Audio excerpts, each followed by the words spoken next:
Bismillahirrahmanirrahim. Assalamu alaikum. You Oxford Modern English, 3rd edition, book 7 for grade 7. Today we discuss the exercise जो हमने form discuss की थी 9 नवंबर, उसकी आज हम एक्सरसाइज करने जा रहे हैं. अंडरस्टैंडिंग द पोम को हमने अंडरस्टैंड कर लिया है, समझ लिया है. आंसर द फॉलोइंग क्वेश्चंस, दर्ज सेल्स वालों के जवाब दें. एक क्वेश्चन है, in what way is the title of the poem a good one. जो इसका टाइटल है, अनवान है, वो किस तरह से बहुत अच्छा है. हालांकि जो 9 वर्ड है उसे कोई इतना अच्छा नहीं समझा जाता. हम कहते हैं कि बच्चों को नो कहना मत सिखाएं, नहीं कहना मत सिखाएं, लेकिन जो इसका टाइटल है वो बहुत मज़े का है. अब हम इसके आंसर को देखते हैं. The title is a good one. जो इसका टाइटल है वो बहुत अच्छा है, बिकॉज क्योंकि it is reflected in every line of the poem including the last line in which the poem is summarised by yet another no. जो पूरी पोम है उसको ऐसे समराइज किया गया है कि वर्ड नो कितनी चीज़ों को डिस्क्राइब कर रहा है. इवन कि कोई ऐसी चीज़ नहीं है जो उसने डिस्क्राइब ना की हो. Word November is the autumn season when summer has come to an end. Autumn जो है, खिज़ां का जो मौसम है, वो समर के एंड पे यानी कि आता है. और वहाँ पर जो क्या है, नेचर इज़ प्रिपेयरिंग. जो कुदरत है वो तैयार होती है फॉर विंटर, यानी कि सर्दी, समर का एंड हो रहा होता है और सर्दी का, विंटर का start. The negative no tells us. जो नेगेटिव वर्ड नो का है, टेल्स अस, वो हमें बताता है that everything is coming to an end, कि हर चीज़ का इख्तिताम हो रहा है. As far as pleasant are concerned, plants are concern, जिसमें उसने प्लांट्स को भी कंसर्न किया है कि हर चीज़ का एंड हो रहा है. क्वेश्चन बी है, इज देयर अ रहम स्कीम ऑफ द पोम. इसकी जो रहमिंग स्कीम है वो क्या है. इसका आंसर है, there is no regular rhyme pattern. कोई इसका रहमिंग पैटर्न रेगुलर नहीं है. Some of the line are rhyming. कुछ लाइन्स में है और कुछ में नहीं है rhyming couples, but this is not constant. We could break it up like this. हम इनको इस तरह से भी बयान कर सकते हैं, A A B C C B, A A B B C C D D D, A A B B C D C C D. ये इसकी रहमिंग स्कीम बना ली है हमने. क्वेश्चन सी है, which words in the poem tell us about the followings. कौन से word हैं जो हमें मुंदरजा सैल चीज़ों के मुतल्लिक बताते हैं.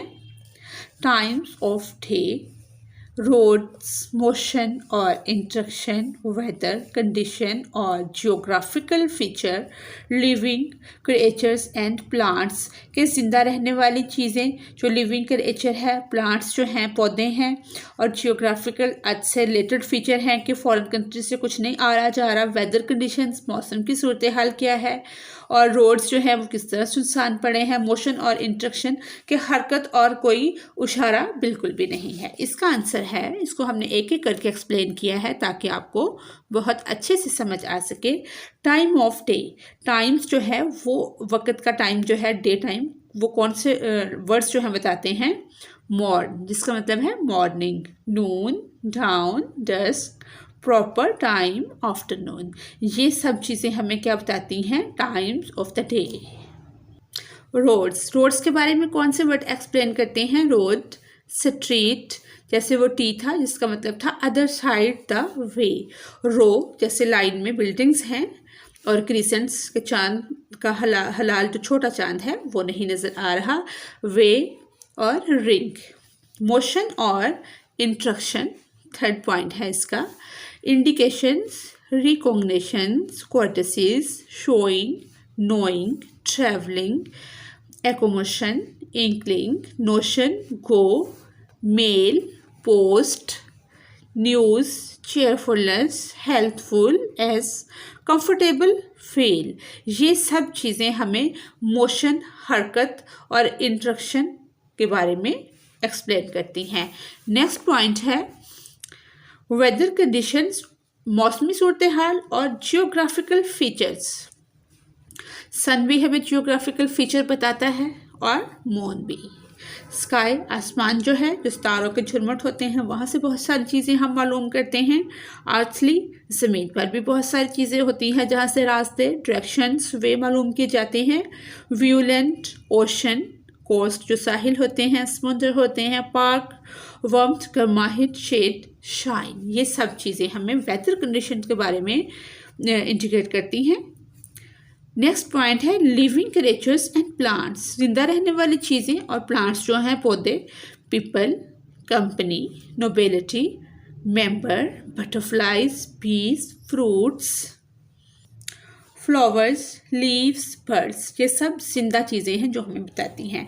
Peoples should first make their own list, तलबा जो हैं वो सबसे पहले अपनी एक लिस्ट बना लें। To find out from the others in class whether they have more items, वो इसके अंदर मज़ीद आइटम्स भी ऐड कर सकते हैं। फेवर द सेम, जो कि इसकी फेवर में हो उसको मज़ीद भी ऐड किया जा सकता है। क्वेश्चन डी है how would shoe describe the general picture painted by the poet, जो इसमें जनरल पिक्चर पोइट ने पेंट की है, बनाई है, जो तस्वीर खींची है पोइट ने। Is it a cheerful one, वो एक खुशी की चीज़ है। आंसर है the poem describe a month, नस्म में क्या हुआ है, बयान किया गया है एक मंथ को। मंथ कौन सा है, नवंबर का।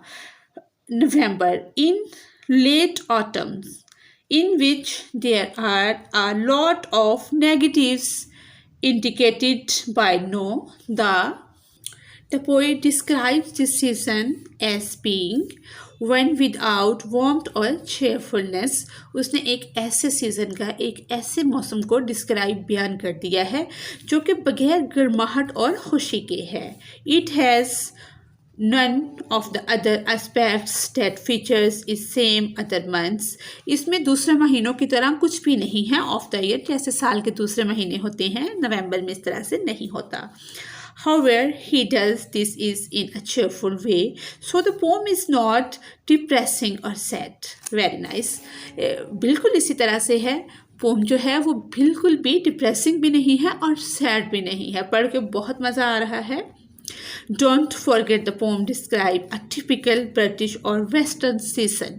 ये सिर्फ ब्रिटिश या वेस्टर्न सीजन को ही डिस्क्राइब नहीं कर रही। ऑटम और fall just before winter sets in, there are no trees on the leaves and the animals have migrated or gone into hibernations. People don't go out as much because of the cold, कि लोग सर्दी की वजह से कहीं आ जा नहीं रहे। परिंदे जो हैं वो बिल्कुल अपनी पनाहगाहों में छुप कर बैठ गए हैं। तमाम चीज़ें ऐसी स्टक हो गई हैं, पत्ते नहीं निकल रहे, हर तरफ बर्फ़ ही बर्फ़ है। इस चीज़ को बहुत अच्छे से डिस्क्राइब किया गया है। क्वेश्चन ई है do you think the poet has a good sense of humour, why? आपके ख्याल में क्या जो शायर है वो एक अच्छी सेंस ऑफ ह्यूमर रखता है और क्यों? आंसर है Aldous the poem is full of negative statements, अगरचे नस्म जो है उसमें नेगेटिव स्टेटमेंट्स ही पाई जा रही हैं। हर लाइन में नो नो नो, तो नेगेटिव स्टेटमेंट्स बहुत ज़्यादा हैं।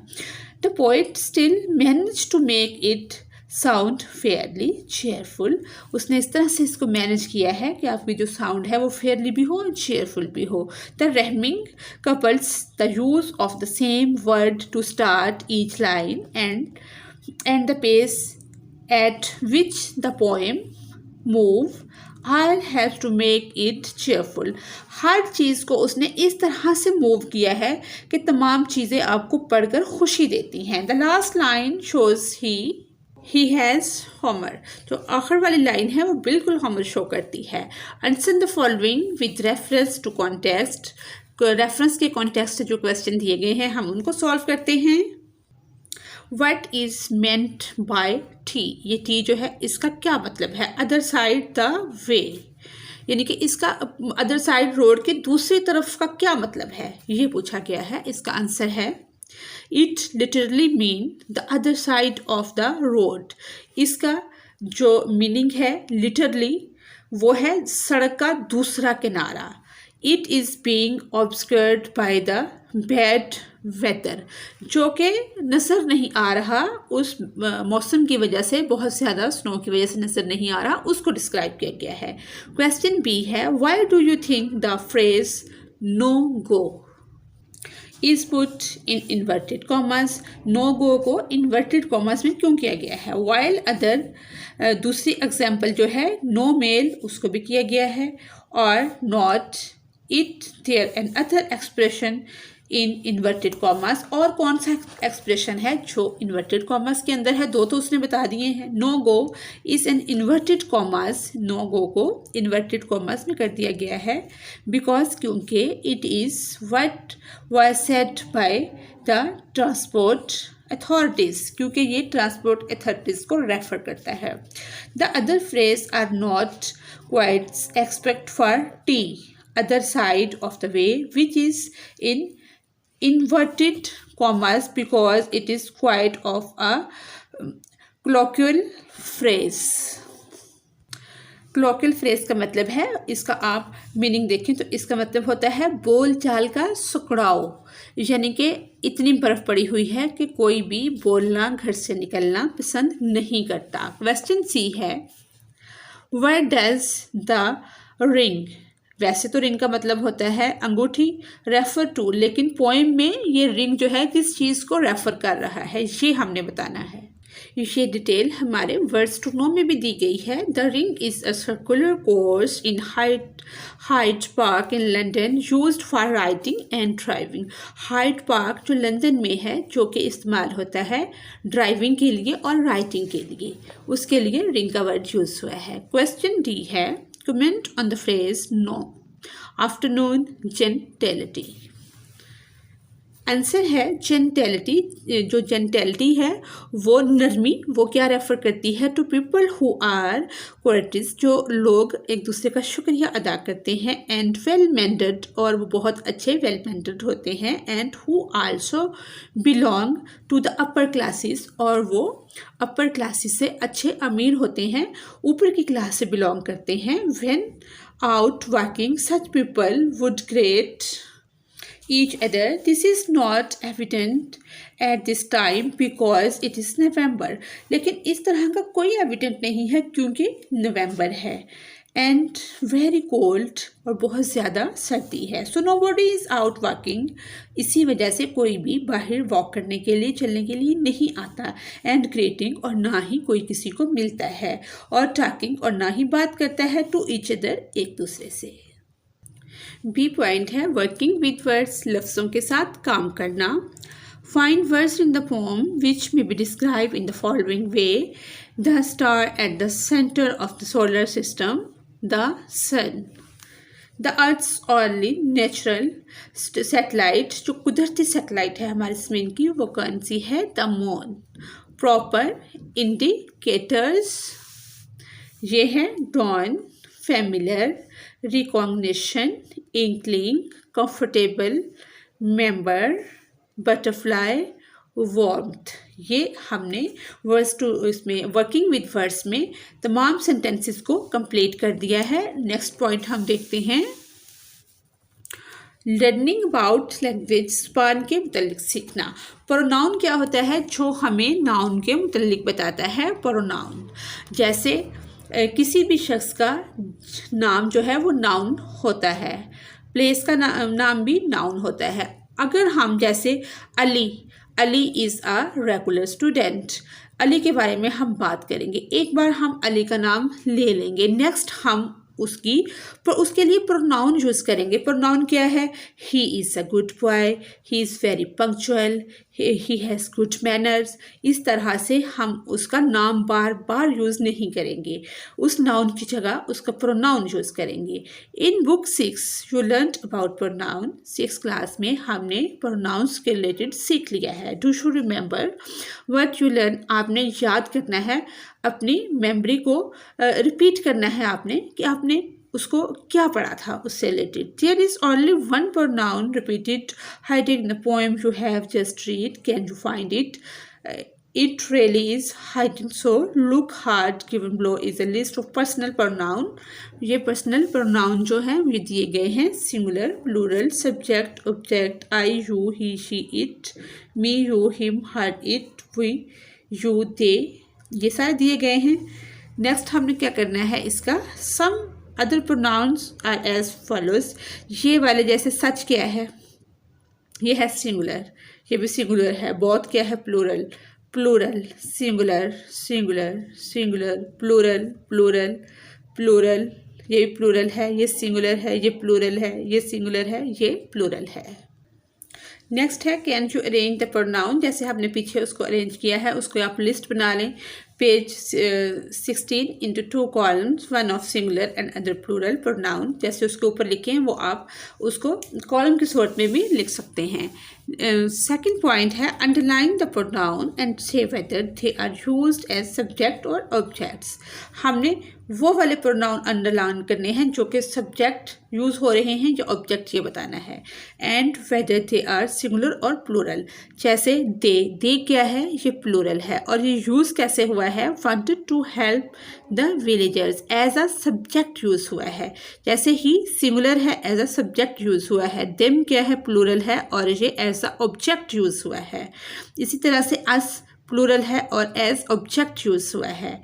शी सिंगुलर है, एज अ सब्जेक्ट यूज हुआ है। मी सिंगुलर है, एज अ ऑब्जेक्ट यूज हुआ है। आई सिंगुलर है और एज अ सब्जेक्ट यूज हुआ है। इसी तरह से यू सिंगुलर है और एज अ ऑब्जेक्ट यूज हुआ है। हिम सिंगुलर है, एज अ ऑब्जेक्ट यूज हुआ है। आई सिंगुलर है, एज अ सब्जेक्ट यूज हुआ है। शी सिंगुलर है, एज अ सब्जेक्ट यूज हुआ है। इट सिंगुलर है, एज अ सब्जेक्ट यूज हुआ है। नेक्स्ट पॉइंट है लिसनिंग एंड स्पीकिंग, सुनना और बोलना। Listen to the following words and say them aloud. ये वाले वर्ड हमने ऊंची आवाज़ में बोलने हैं। Be careful to stress the correct syllable in each word. हमने इसको ऐसे प्रोनाउंस करना है कि इसकी जो स्ट्रेस है वो सही वाले सिलेबल पे आए। जैसे इंडिकेशन, सी ए पे क्या है? स्ट्रेस है। रिकॉग्नाइजेशन,